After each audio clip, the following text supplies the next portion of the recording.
Question, ఒక చిన్న question. అమ్మాయిలు అందంగా ఉంటారు, అబ్బాయిలు అందంగా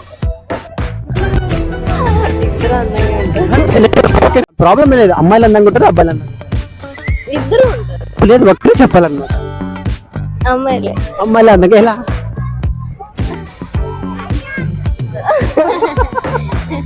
ఎలా ఉంటారు చెప్పండి ప్లీజ్. ఏదో జస్ట్ అంతే, విన్నా అంతే, దాని నుంచి ఏం లేదు, దానికి బాధపడేసి అంత అవసరం ఏం లేదు. జస్ట్ ఏదో ఒకటి, అమ్మాయిలు అందంగా ఉంటారు, అబ్బాయిలు అందంగా ఉంటారు, అంతే. అంత నుంచి ఏం లేదు.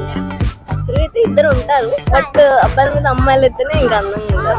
అందుకోసం నీ ఒపీనియన్ ఓకే కంటే థ్యాంక్ యూ సో మచ్. కానీ ఎలా కానీ ఎలాగంటే అబ్వియస్లీ వాళ్ళు అందంగా ఉంటారు, అంతే. వాళ్ళు పుట్టడమే అందంగా ఉంటారు. పుట్టడమే, ఆడపిల్ల పుట్టడమే అందంగా పుట్టాడు, కానీ వాళ్ళ మేకప్ కానీ వాళ్ళు వేసుకోవడం కానీ ఇటువంటిది దాంతో కూడా ఉంటారు. యాక్చువల్లీ అందంగా ఉంటారు, అది కూడా ఇంకా అందంగా ఉంటారు. ఒకటి ఫిక్స్, లాస్ట్ అమ్మాయా అబ్బాయా?